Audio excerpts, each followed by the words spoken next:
Okay, so we talked about a book that maybe you resonated with growing up, and I think for me, and this is totally unscripted, so watch out with what I'm going to say.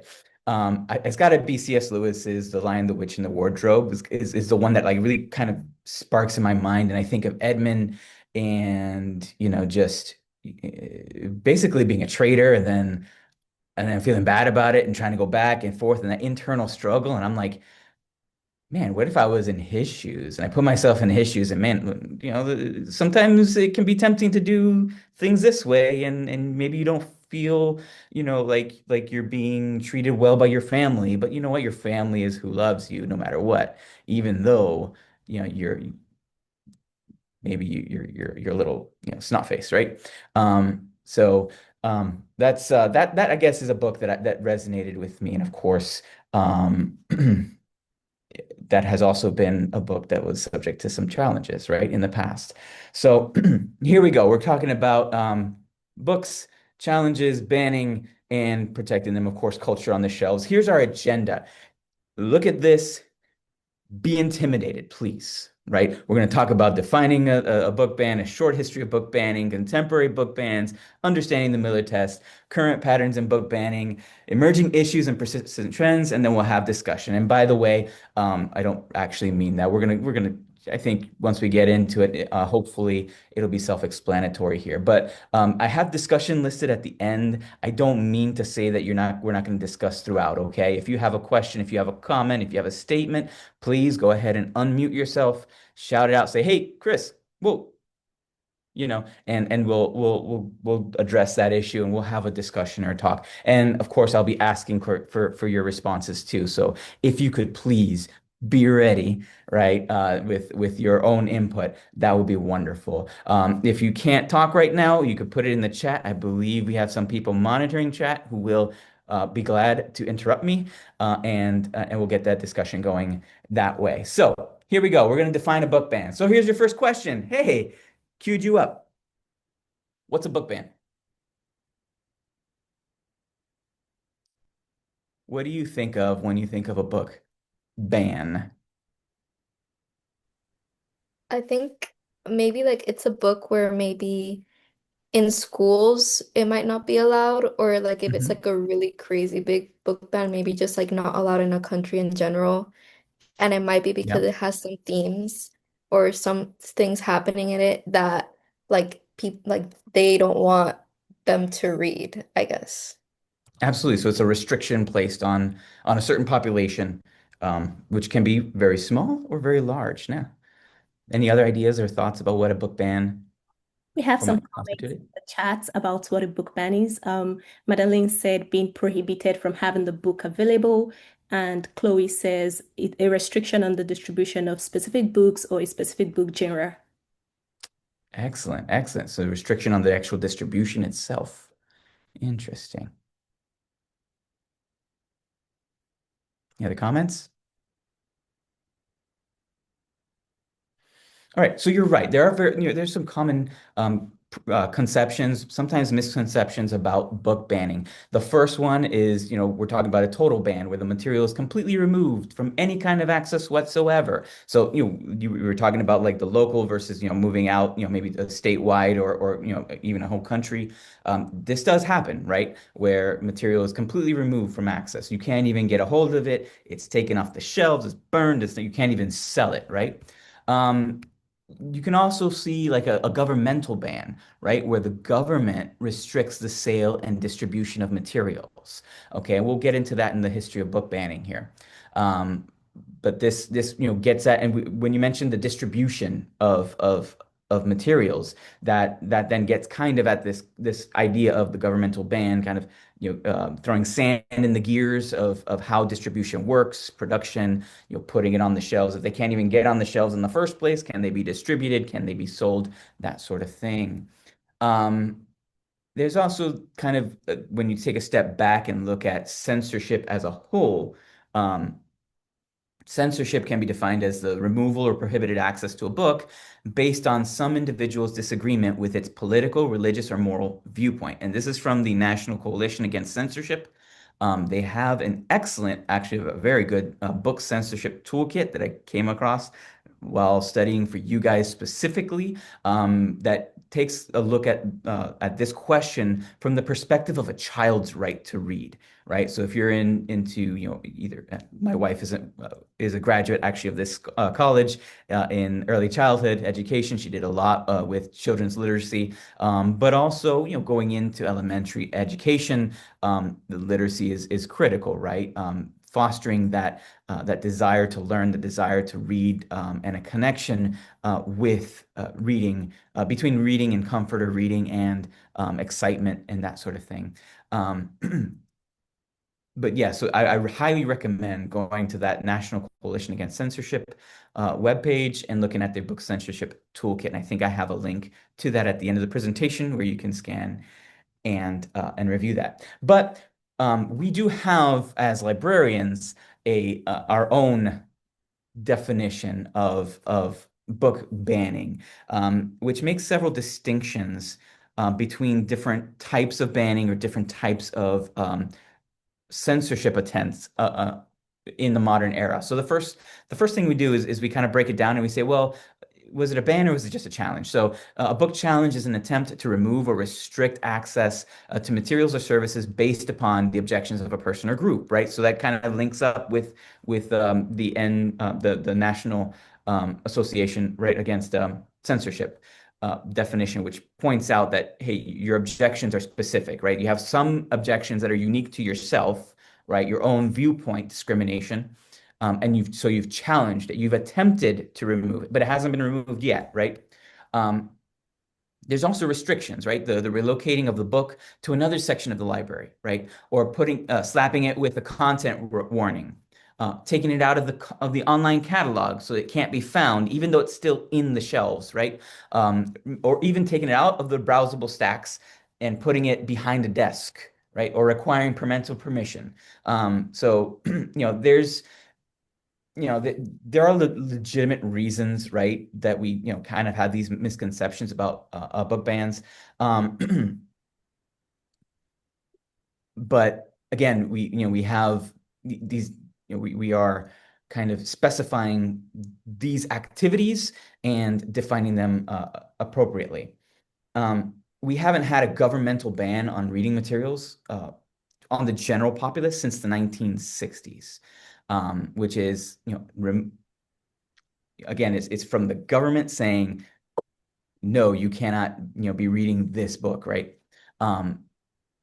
The final definition here is the removal of a collection from a collection in response to a formal or informal challenge. So you get the challenge, and now you're going to take the challenge and act on the challenge by removing it from the collection completely.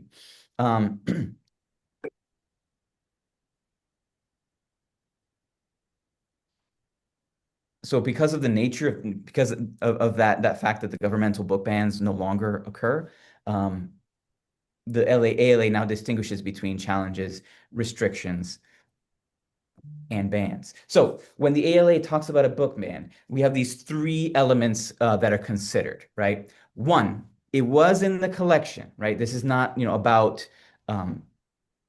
about collection development questions, right? Because we have policies as librarians, that we implement in order, for inclusion criteria, right? So, it might be based on a review or based on a program, right? I might collect. I'm the history librarian, so I'm going to collect in areas that I know that the faculty are teaching in. I may not collect, the history of, I don't know, somewhere in the middle of Scandinavia or whatever. And so these written, right, standard criterion are what we use for inclusion into the collection. Somebody challenged it, right? So somebody brought a challenge to the material. Every library should also have a reconsideration policy, right? And then welcome feedback and suggestion from our communities, right? The reconciliation policy should fairly evaluate the material in question using a holistic methodology and not simply remove material based on minority opinion. And then additionally, the element of response to a challenge also excludes items that have gone through the deselection process, right, as part of a book ban. So we have a process to remove materials if they get old and grubby, right? If they are no longer valid, right? If let's say an old sports health and fitness book from the 1930s, right, may not be useful as daily medical advice, right? Um, and so on and so forth. And then the response to that challenge was to remove the title to the collection. Again, the book was removed from the collection based on the challenge due to the challenger's objections, right? So sometimes we use these terms in a fuzzy way, right? When we say collection, we might refer to like the entire collection, like our holdings, like every book in the library. What we mean here can also be a collection as a discrete group, right? Or a subset of similar materials. Like we're talking about the reference collection versus the juvenile collection or the children's collection, right? The adult collection and so on. So we have a case where a children's book was removed from the the child section, to the adult section, right? That happened to that book in Tango Makes Three. It was moved from an area with picture books and put into adult nonfiction. Again, it's a clear attempt to reduce access to this book. Based on the challenge or maybe the fear of someone bringing a challenge, right? So we clear on what is a book ban, more or less? All right, so now we're going to go into a brief history of book bans. So what books have been banned in the United States and why? And I think this is important to kind of look at this not from a current hot topic, perspective, but through a historical lens to see what trends are with us, and where they originated and how they continue to impact us today. So the first book banned in the United States, pre-1776. What do you notice based on that date? It was before the United States became the United States, so it was still a colony. That is absolutely right. So it's a little bit of a misnomer to say books banned in the United States pre-1776 because, there's no United States pre-1776. But this occurred before, in the Americas, in what would become the United States, in the colonies, before the incorporation of the creation of the United States of America. The Meritorious Price of Our Redemption by William Pynchon in 1650, banned in Boston, right? Oh, I gotta say, this is a very brief overview of the history of book bans in our history, right? We could go semesters, right, looking at all this stuff. Yeah, so just in case you thought this whole book banning uproar is a modern invention, we got a controversy from the 17th century. So we got Calvinist Puritan Massachusetts, right? And their whole shtick was, basically double-blind predestination, right? That God predestines men to heaven or to hell based on his own foreknowledge. And Mr. William here wrote that there is a meritorious price to our redemption, basically, theologically speaking, that Jesus's atonement was not limited. And of course, that goes against the Puritan Calvinistic, really Calvinistic mindset. So, of course, to insist that that anyone other than the elect can be saved, well, we got to ban that from publication and distribution, and that's what happened in the 1600s. So this incident highlights several strong traditions that would then become in what would become the United States, right? Religious freedom. It was always a struggle to recognize religious pluralism in the colonies.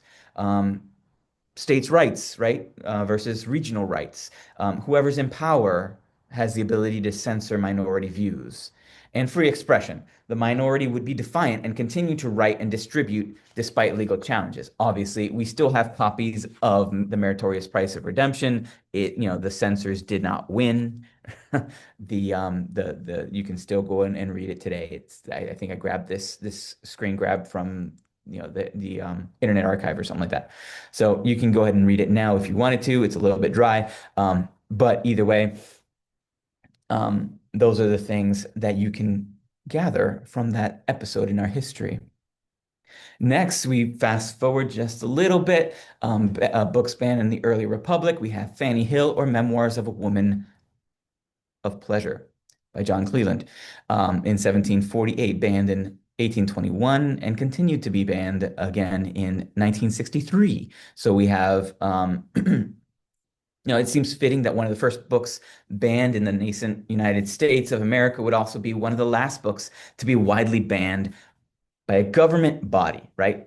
So there's a government body, a governmental ban, and this is like the last governmental ban in 1963.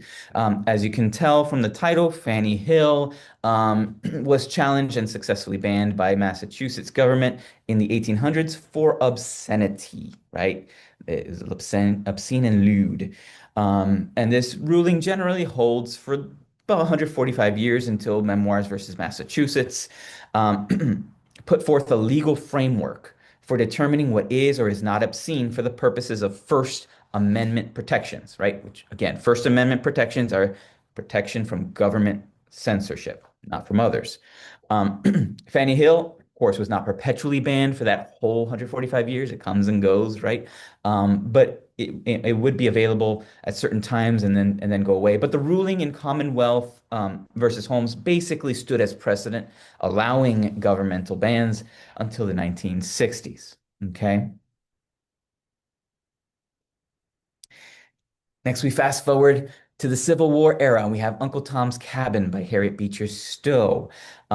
So there's a whole like nuanced discussion that we could have around the power of reading, right? The importance of literacy and the legacy of slavery and racism in the United States. Between 1830s and the 1850s, we have anti-literacy laws, right, that are enacted throughout the South in response to growing concerns about the influence of reading among enslaved individuals. Lawmakers recognized that that literacy had the potential to foster dissatisfaction, right, and inspire rebellion, making a perceived threat to to institutionalized slavery. During this period, we have several important works advocating for the abolition of slavery. They become targets of censorship. One of the most famous of these is Uncle Tom's Cabin by Harriet Beecher Stowe. We also got um, this gets replicated, right, with Frederick Douglass's works and Harriet Jacobs' works. And the prohibition of these works of distributing and reading these books continues until 1865, when the defeat of the Confederacy again brings an end to these restrictions. But we're holding attention here, right? Because we also have a pretty strong tradition of literacy within Judeo-Christian belief systems, right? Where you've got to read the scriptures for yourself in order to, that was desirable, right? For moral reform and for your salvation, as we've seen already.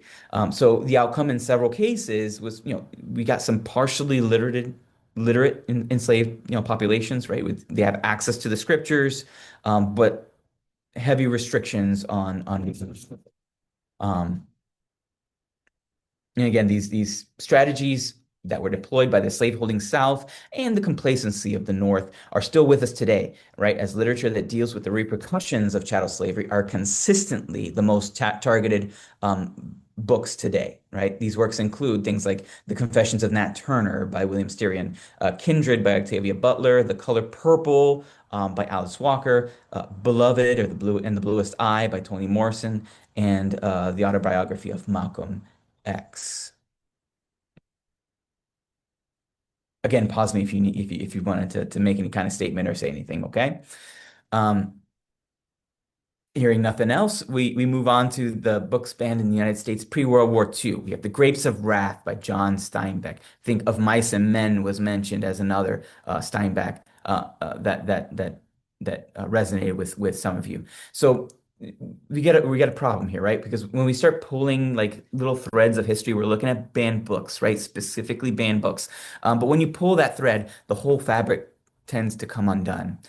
We just saw that a little bit with Uncle Tom's Cabin and the effect of anti-literacy laws and the impact of that era on subsequent generations.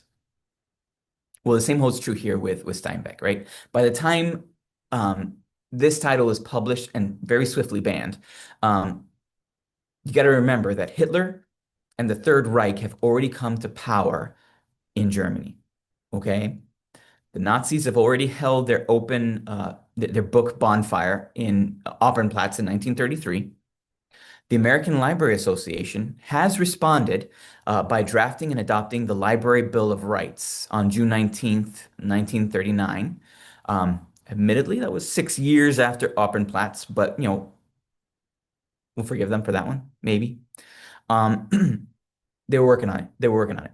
And then 2 months later, August 21st, right, we have the Kern County Board of Supervisors.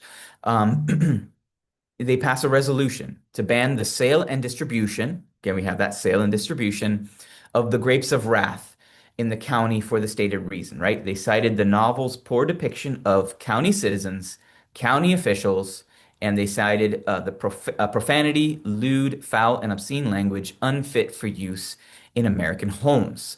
So, sandwiched notice this, right?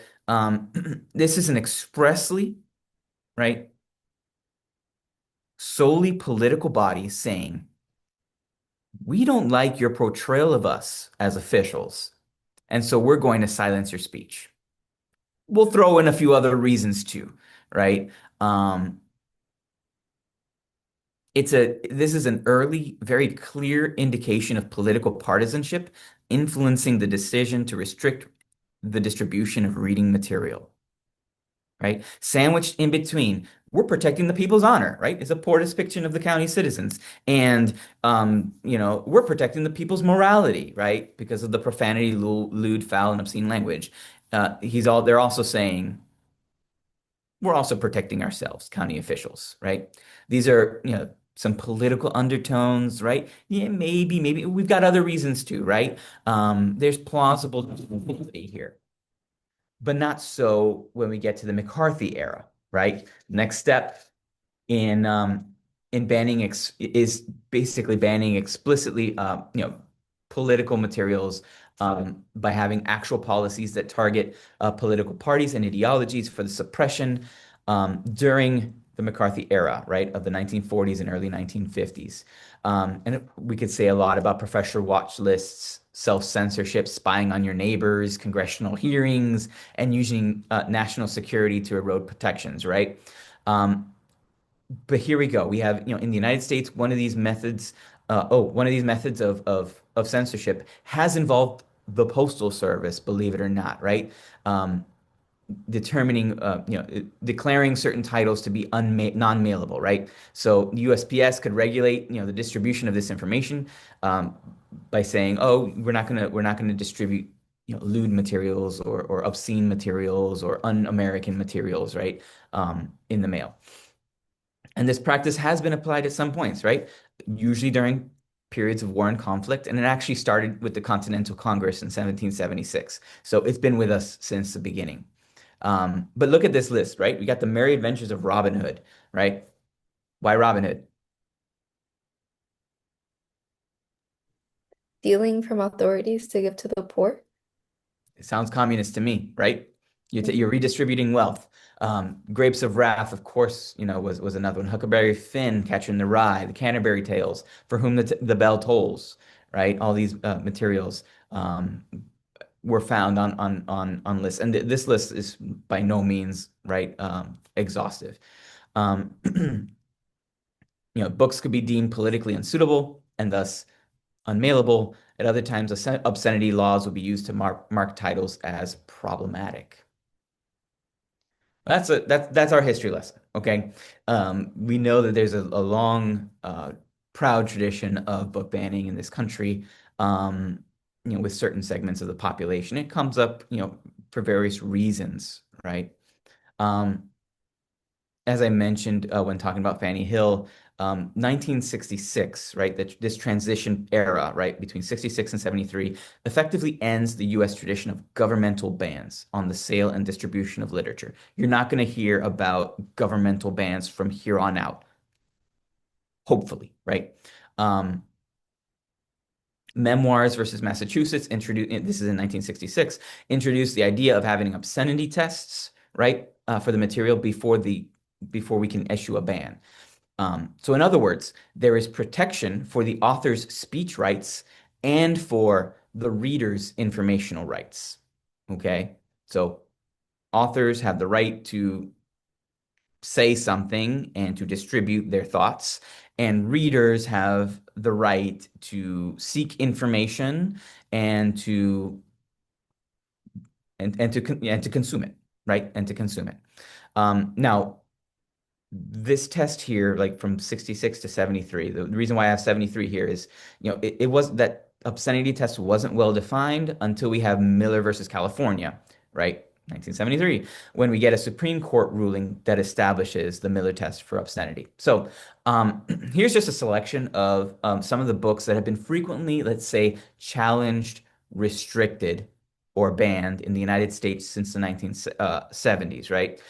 They've faced opposition due to claims of obscenity, concerns about, offending certain individuals, right? Um, And again, following this, the Supreme Court's rulings affirming the constitutional protections for authors' speech rights and readers' rights to access information, these efforts to limit access have shifted from governmental bans to grassroots initiatives, right? Grassroots initiatives. Keep that in mind. Such movements now seek to restrict readers' access within specific contexts, including schools, libraries, and other cultural institutions. Okay, so that brings us to the question: what is obscenity? And you can put it in the chat if you don't want to say it out loud. Before we go on there, someone is asking in the chat, anarchist cookbook, like a question. I really don't get that, but maybe if you want to look at it. The Anarchist Cookbook. Yeah. Yes. The Anarchist Cookbook absolutely has been on many, obviously a lot of banned books lists and challenge materials. Absolutely. Yes. If you wanted to expound on that more,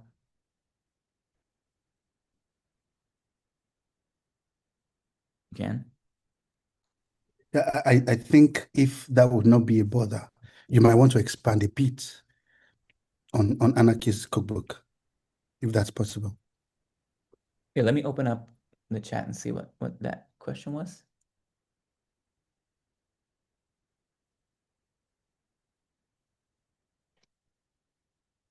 I don't know. Okay, so I'm not. Um, I don't recall exactly who went after the Anarchist Cookbook, but it absolutely is material that has been on many lists.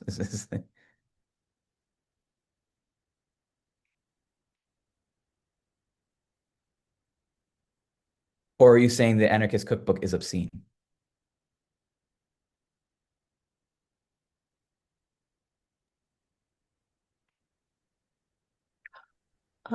The person said, I just remember when I was younger hearing about it. No, it was banned and very controversial. Oh, it is. Yeah, absolutely. And there's that brings up, there are good reasons, right? That some may choose not to consume information of whatever kind, right? So if the question is not, is this a good book for me? The question is, what gives me the right, to say nobody should be reading this, right? And that's the big question. So that's why we get into these tests. So we're going to get into these tests to show exactly how we should or evaluate materials as a whole, for that question of specifically of obscenity, but really when we get into this definition, and we'll see this definition of obscenity actually can apply to a lot of these materials here, right? Where we're talking about obscenity. Well, think about what's obscene, you know, sexuality. What is obscene violence? What is obscene, occult behavior? What is obscene when it comes to profanity? What is obscene, with drug descriptions, right? So if I were to ask you to define obscenity, what is obscenity? What's obscene? Can I read the chart? Oh, yeah, yeah. Okay. Isabella says, I guess obscene content is content that is surprising and not of the norm, with a negative connotation, I suppose. And then Absolutely. another definition is obscene is what shocks or offends the senses.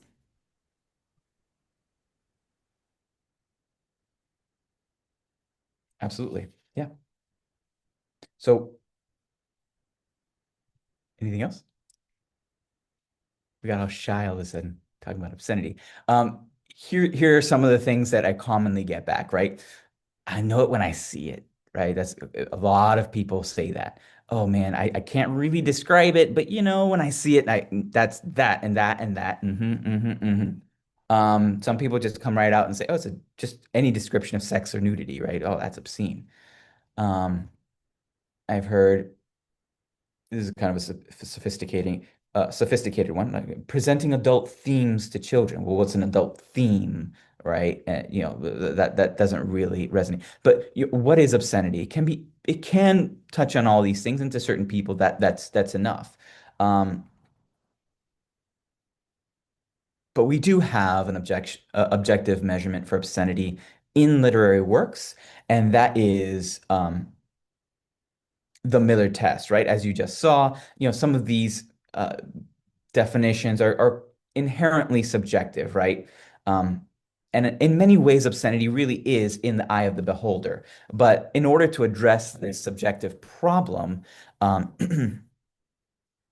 we have an objective standard and process is required, right, to assess whether a particular work is obscene. And so we have this ruling here, right? Miller versus California, 413 US 15 from 1973. And this is the big part of the big takeaway here is it said that speech that is obscene and thus lacking First Amendment protection must be without serious literary, artistic, political, or scientific value. It also must appeal to the prurient interest in the view of an average person according to community standards. And it must describe sexual conduct or excretory functions in an offensive way. So, clear, right? Super clear. Um, so we have other cases, right, that pertain specifically to minors, but all those cases that pertain to minors derive right their structure from the Miller test, right? They're just reapplied. So we're just going to take a look at the Miller test, and you can go ahead and derive from there. Um, Note that we are mostly concerned here with First Amendment protections, right? These are protections, again, the right of the author to distribute material and the reader's right to access and consume material. So we have a three-pronged test that derives from here. Test one, the material appeals to the prurient interest in the view of an average person, okay? So again, that's the first step. It refers to an interest in nudity, sexual activity, or excretion that is considered outside typical standards, right? In other words, is the work intended to satisfy someone's desire to consume obscene material, right?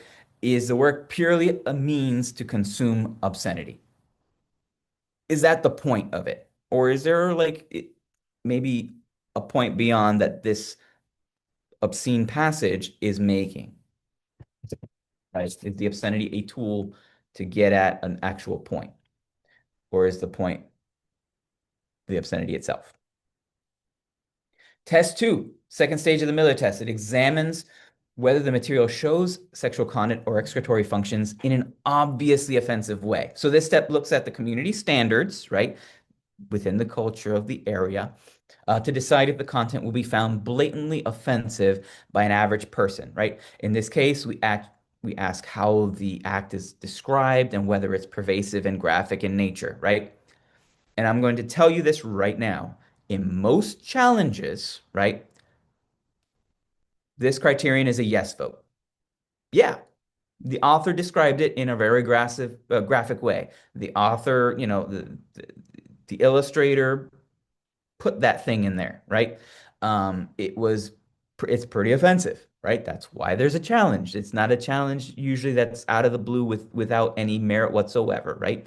Um, there's something there, right? There's something there. There is a there, and this is usually the element that gets that yes vote when we analyze or review material.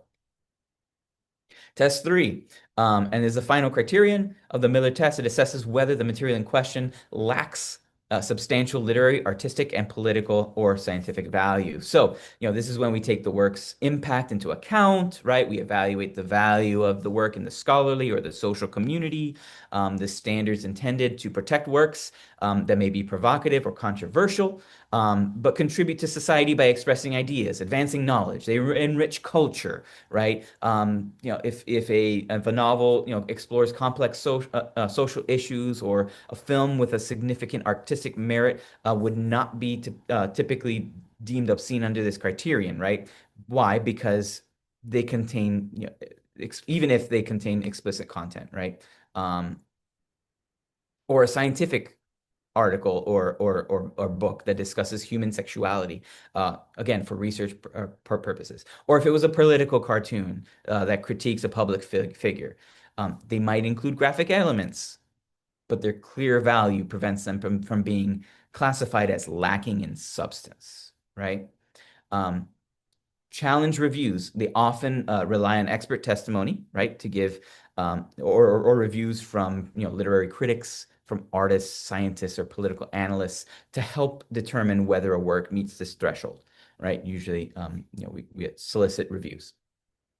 Okay, so here's our summary. It's important to remember here, right, that all three parts of this Miller test must be met before the text or that book can lose that legal protection for the author's right to publish or for the reader's right to access it, right?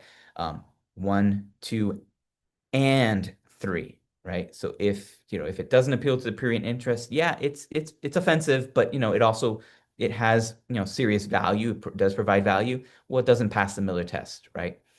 Um, to make a fair decision, libraries and review boards look at the entire book, or they should at least, and not just a single sentence or a section that someone finds offensive. Um, you know, Again, the special committee needs to review the entire work, seek out opinions from experts like teachers or literary critics, and consider whether the book as a whole truly meets the three parts of the Miller test. And if the committee finds that the book has value, literary, aesthetic, political, scientific, they typically decide that it's not obscene material and they should keep it available to readers.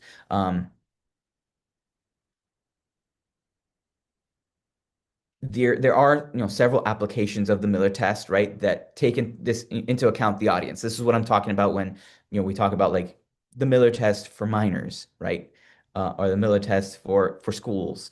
But again, it's these three prongs. They're just modified to fit the audience. Any questions about the Miller test for obscenity? Cool.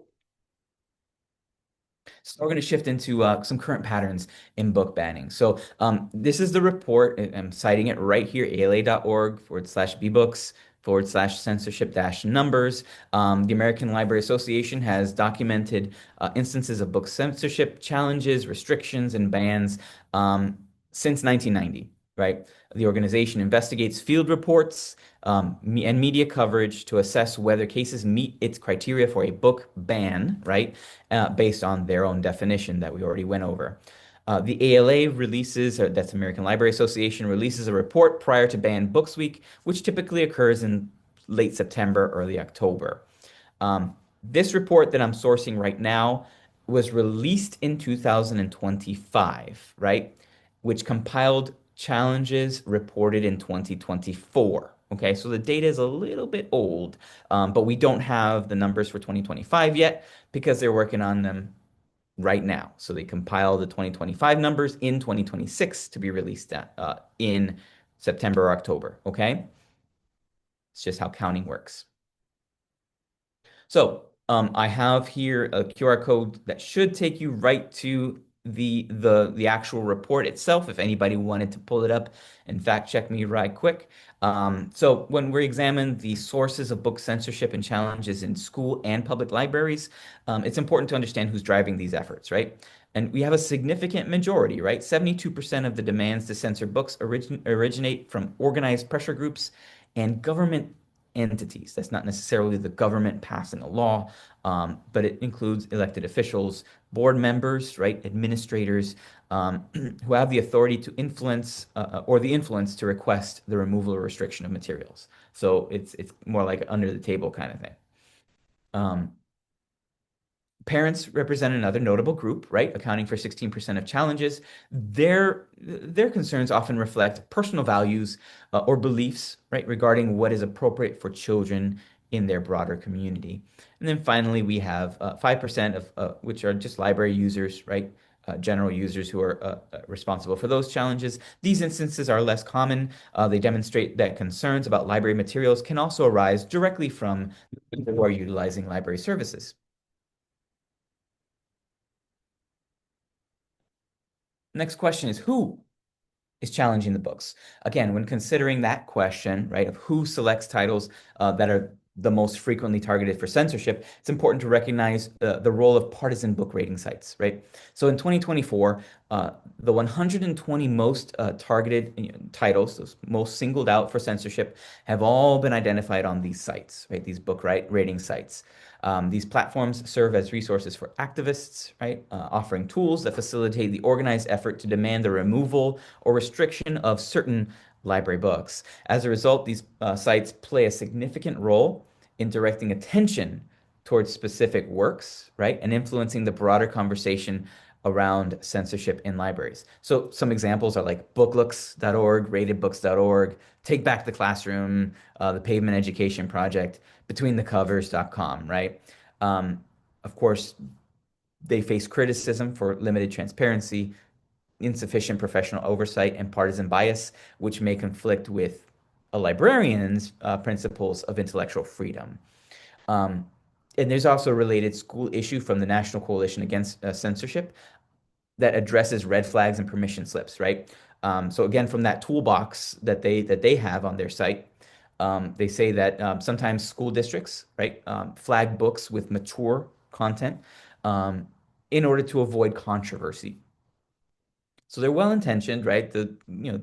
But these book rating systems and parental advice, parental permits are based on the presence of certain content, right? And are not advised because they don't provide meaningful information about the whole book's literary and educational value. Again, going back to that Miller test. So rather than evaluating the work as a whole, these red flags reduce these complex, right? These are complex literary works to just a few like isolated objectionable elements. Um, so the NCAC recommends that schools can respect, right, the parents' right to information by consistently providing information on all the books to be read and not just those presumed to be controversial.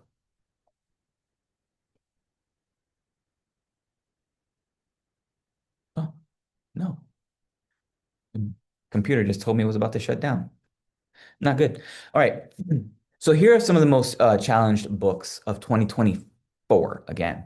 So when considering the question of, I'm sorry, the following is a list of 10 most challenged books in 2024, right? These titles reflect some recurring themes throughout the history of banned books, right? Demonstrating how, concerns and controversies from the past continue to influence the present. So uh, the issues that drive these challenges are often relate to topics like sexuality, controversial social issues, graphic content, or perspectives that some individuals or groups find objectionable. Um, the ongoing debate over these books underscores the tension between protecting intellectual freedom on the one hand and responding to community standards or pressure groups on the other. And by examining these themes, what time is it? Okay. Um, it becomes clear, right, that the debates surrounding censorship, community values, and literary merit remain relevant, right? These books serve as examples on how modern challenges to literature continue to echo those historical patterns of book banning and restriction. So we have some justifications, right? There are three primary reasons that are frequently cited when individuals or groups seek to challenge or remove titles from library collections. Again, the most common justification is the assertion that the book contains obscene materials, right, that are illegal for minors to access. Again, these claims should be evaluated using the Miller test, which provides a legal standard to determine whether material is truly obscene and unprotected by the First Amendment. Another justification for challenges involves the presence of LGBTQIA plus characters or themes. Books representing diverse sexual orientations and gender identities are often targeted for removal, reflecting attempts to restrict the visibility of other experiences in literature and available to young readers. And the third common reason for challenging books centers on titles that address topics such as race and racism, equity, and social justice. These challenges frequently aim to limit the representation of minority groups and discussion of social issues within library collections. Did you come online to read something from the chat? There is no chat for now. All right, cool.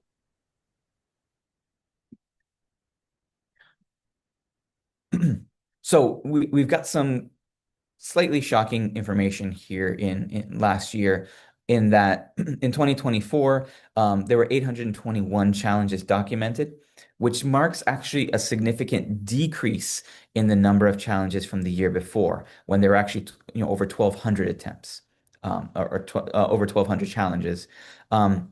Despite this reduction in the number of challenges, the number of reported challenges in 2024 is still the third highest since ALA started tracking these incidents in 1990. Okay.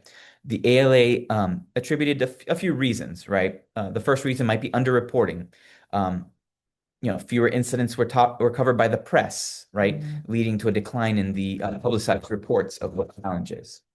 They also cited the chilling effect, right?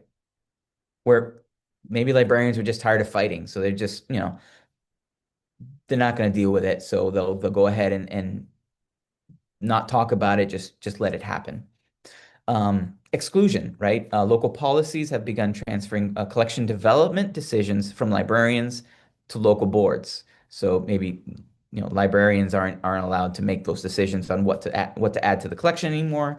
That's going to be done by the board now. And legislation, right? So new laws have been enacted that allow for increased restriction of content, which in turn leaves librarians and activists with fewer options, which may affect their reporting practices. Either way, right, when you look at the 10-year window, just take a look at this 10-year trend and see what you see, right? There's been a dramatic shift here in the recent years, right? Between 2015, you can see it right here, 2015 and 2020, yeah, we've got about 230 cases a year. And then boom, 2021, that jumped and it's remained super high ever since, right? Average annual averages are like 6,400, right? So this substantial rise highlights a new era in the frequency and intensity of book challenges, with cases now numbering thousands in each year, right? And it's an escalation in efforts to restrict access to certain titles in libraries and schools, which is a notable departure, right, in the trends.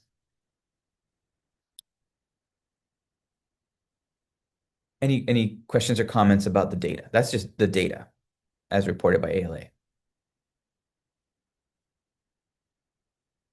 All right, so you got emerging issues and persistent trends. So again, religious convictions continue to play a significant role in motivating individuals and groups to challenge, restrict, or ban books from library collections. Again, these efforts stem from deeply held, firm, legitimate beliefs and convictions, right? Regarding, what materials are appropriate, what's acceptable, based on religious teachings. I will say, right, and I pulled this also from the National Coalition Against Censorship, right? That the Establishment Clause does not prohibit schools from teaching about religion, and the Free Exercise Clause does not allow schools to remove books based on religious objections, right? Students have a right to express their beliefs, religious or otherwise, so long as they don't disrupt the educational program, right? Let's see.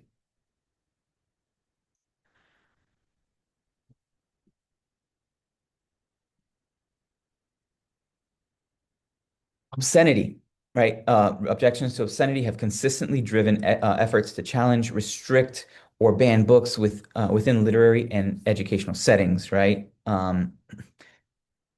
Again, despite ongoing concerns about sexually explicit content, the Miller test does provide a clear legal precedent for evaluating obscenity claims.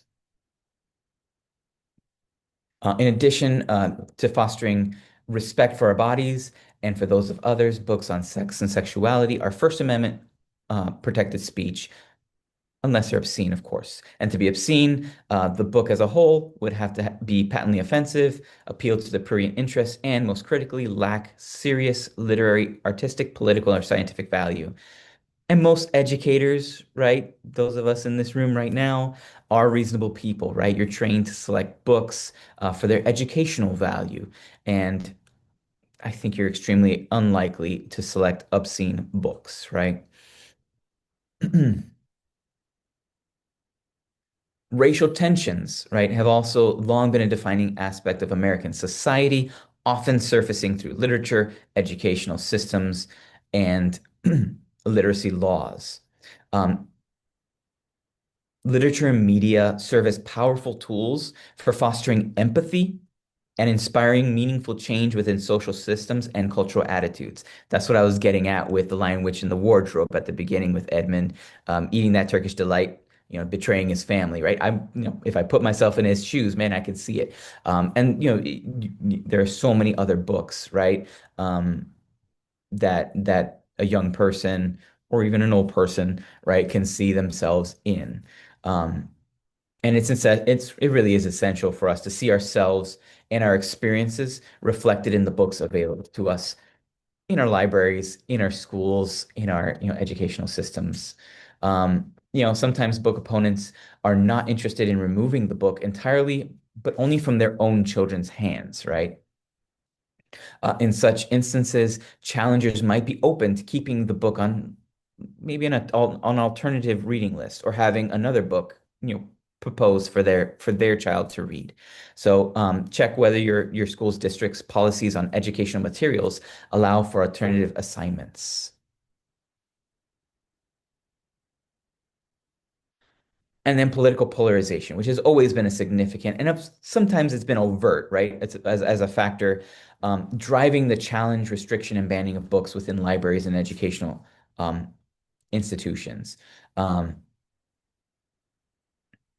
Tolerating diverse political views can be uncomfortable, but it's an essential part of any democracy, right? That upholds the freedom of speech. It's important that the school curricula reflect a broad spectrum of social and political views and experiences.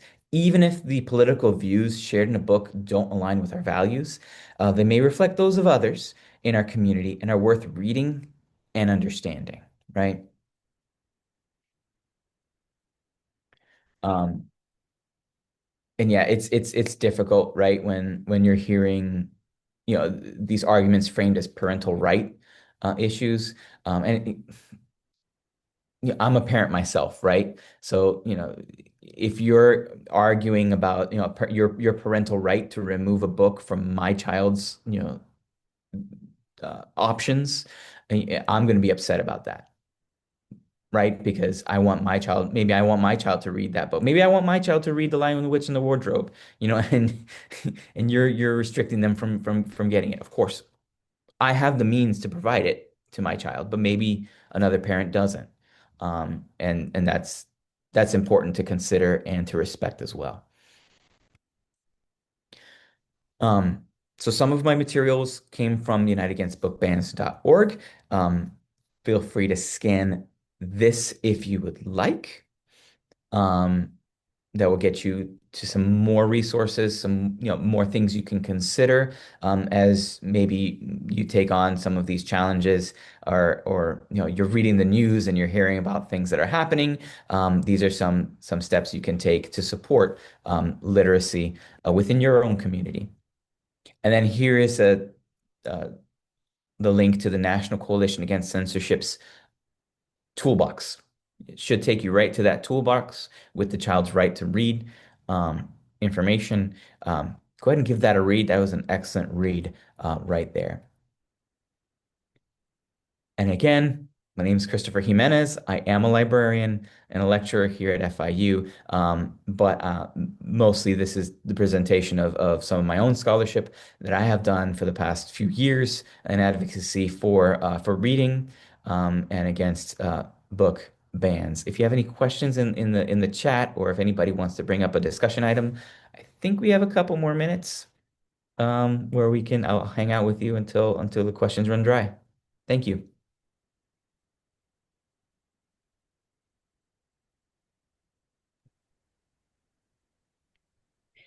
Thank you very much, Chris. Please let's give Chris a very big clap. That's a very beautiful presentation. Thank you.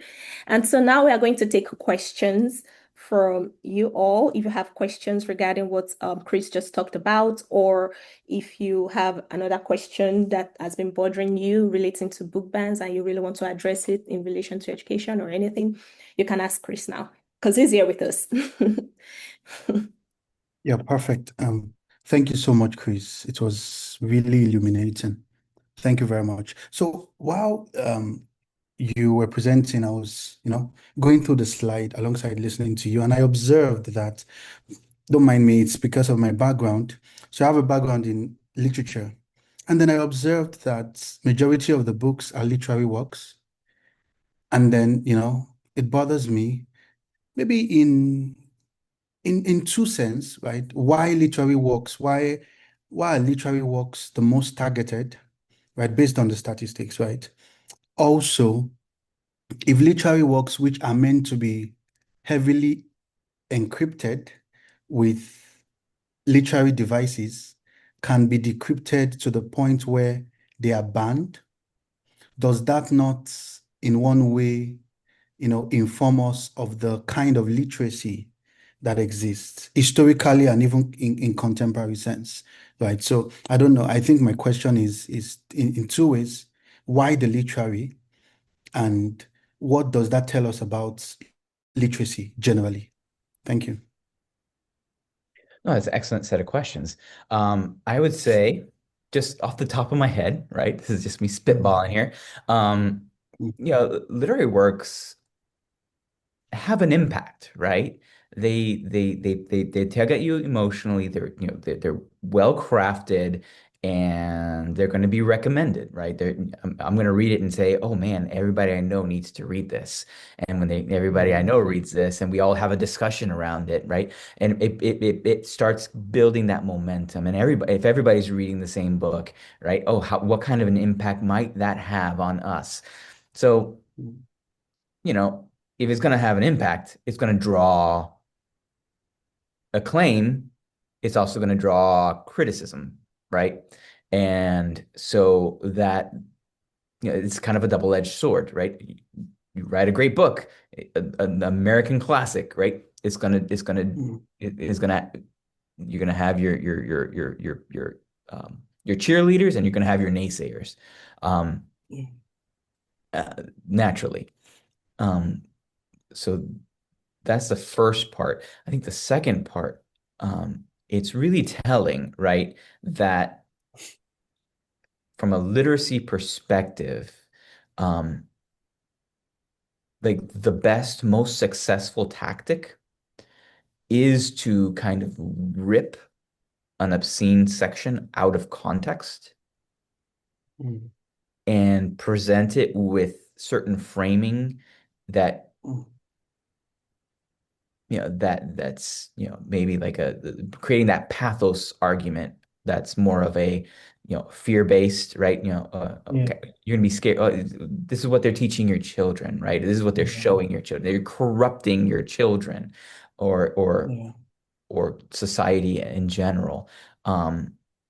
And if you were to take the work as a whole, um, you might see that the argument is actually the opposite, or that this person that's doing these obscene things, or performing these Yeah. obscene behaviors, is not Yeah. really a role model. It's actually the villain of the story, or whatever. So that's not to say that I'm not saying book banners are stupid, right? But they know, like they know well enough, right, to not that presenting it within context is not going to help their case, right? So they need to build a Mm, case that's separate or different. mm. Thank you. They're still Thank you. deploying some skill. They're still deploying Yeah. skill, right? It's just, you know, um, maybe we would I would argue is it's a little bit disingenuous. Yeah. Yeah. Thank you. Thank you. Discussion. I see in the chat. Oh, go ahead, Monica. I was gonna say, I noticed that after like 2021 is when there was like more book bans, like according to the statistics. And I wanted to ask, in your opinion, do you think it's because maybe like politically there's more attention to that right now, or maybe like after COVID that there was like more people in social media starting to read, and maybe like parents caught on to like what was being like popular on social media, or what do you think caused that? There's absolutely a confluence thank you for the question. It's a good question. Excellent observant question that 2021 is when that number goes up, and that's right after 2021 does come right after 2020, right? So and we know what happens in 2020. And yes, you'll hear personal stories that sound very similar to each other, right? My kid was at home now doing their work online, and they overheard and I overheard this discussion happening or that thing being said, and at, at first blush it can sound pretty bad, but then you consider that if I overhear if if my if my mom overheard just a small segment of what I just delivered here tonight, right, I might get an earful, depending on what part she dropped in on and dropped out of, right, not hearing the whole lecture, and I think that certainly plays a role.